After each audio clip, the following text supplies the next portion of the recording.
Ask a room full of people whether music helps them work, and most hands go up. It feels obvious. The headphones go on, the focus playlist starts, and the work gets done. But when researchers actually measure output instead of asking how it feels, the picture splits cleanly in two. For one kind of task, music genuinely helps. For another kind, the same music quietly drags your performance down while you swear it's helping. So we audited what music actually does to your work, task by task. Start with the distinction the entire question turns on, because almost every argument about music and work is really an argument between two kinds of task. The first kind is low in verbal and cognitive demand. Repetitive data entry, sorting, light email, routine admin, exercise, cleaning, anything boring and automatic. The second kind is high in verbal or cognitive demand. Reading something difficult, writing, studying new material, solving a hard problem, anything where you have to hold language and meaning in your head. Music does almost opposite things to these two. It tends to help the first, because the real enemy there is boredom and drifting attention.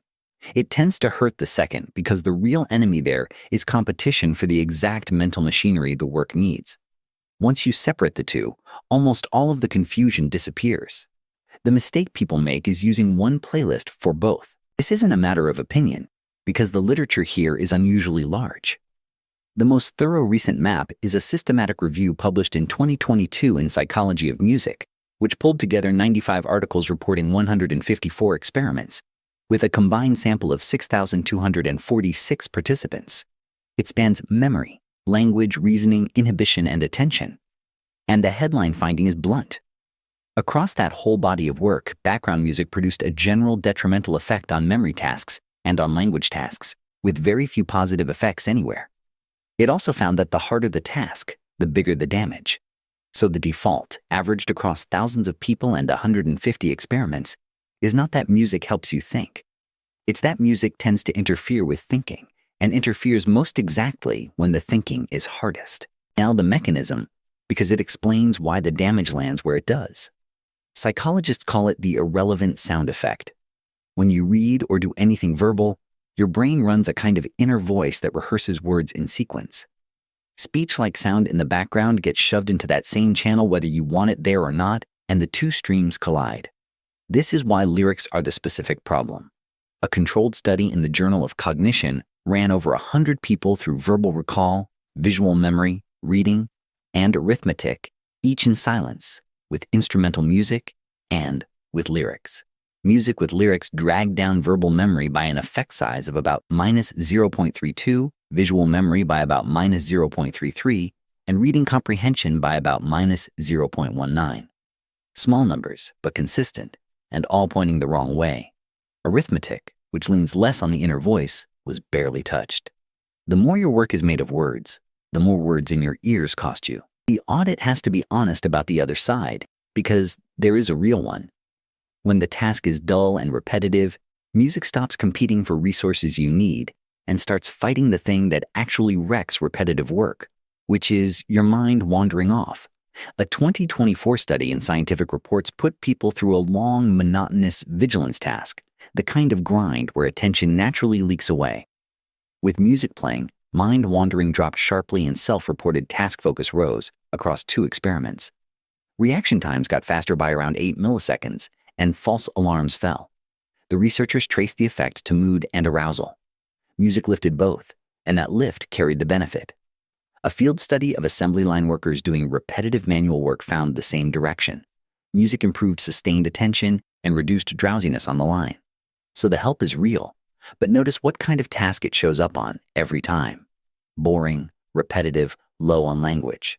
Never the hard verbal work. Here is the finding that should make anyone with a focus playlist a little uncomfortable. In that same Journal of Cognition study, the researchers asked people what they thought the music was doing to them. People were fairly accurate about lyrics. They sensed that words in the background were getting in the way.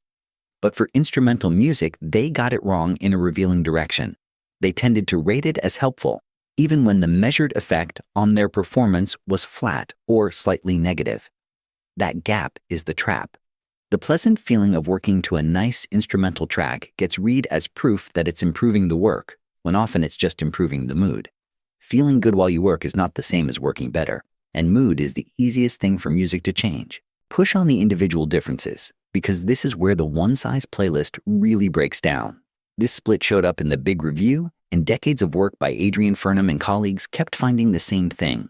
When introverts and extroverts did reading comprehension and recall with music playing, the extroverts held up fine, but the introverts dropped, sometimes badly, on exactly the verbal tasks. In silence, the two groups performed the same. Add music, and a gap opened. The leading explanation is arousal. Introverts already run closer to their mental ceiling, so added stimulation tips them over it, while extroverts, who run cooler, absorb the same input or even benefit. There's a second moderator too. Habit. People who always study with music show some adaptation and take a smaller hit than people who never do, though smaller is not zero. So the honest version isn't music helps you or it doesn't. The effect depends on your task, your wiring, and your habits, and the people most likely to be harmed are introverts doing demanding verbal work, a very large share of knowledge workers. So, does music actually make you work better? The data-backed answer is that it depends on the task, and the rule is almost the reverse of the popular belief. Treat music as a tool with two settings, not a constant companion. First, match it to the job. For boring, repetitive, low-language work, put music on and don't overthink it. Anything you enjoy will fight boredom and keep you moving. For hard verbal work, reading, writing, studying, problem-solving, the default should be silence. Second, kill the lyrics for anything verbal. If you genuinely cannot work in silence, instrumental or familiar wordless tracks cost you the least because they stay out of the language channel. Third, stop trusting the feeling. If the work involves words and meaning, judge the playlist by what you produced, not by how good the session felt. And if you're an introvert grinding through demanding reading or writing, the silent setup is very likely your highest output setup, no matter how much the playlist insists otherwise.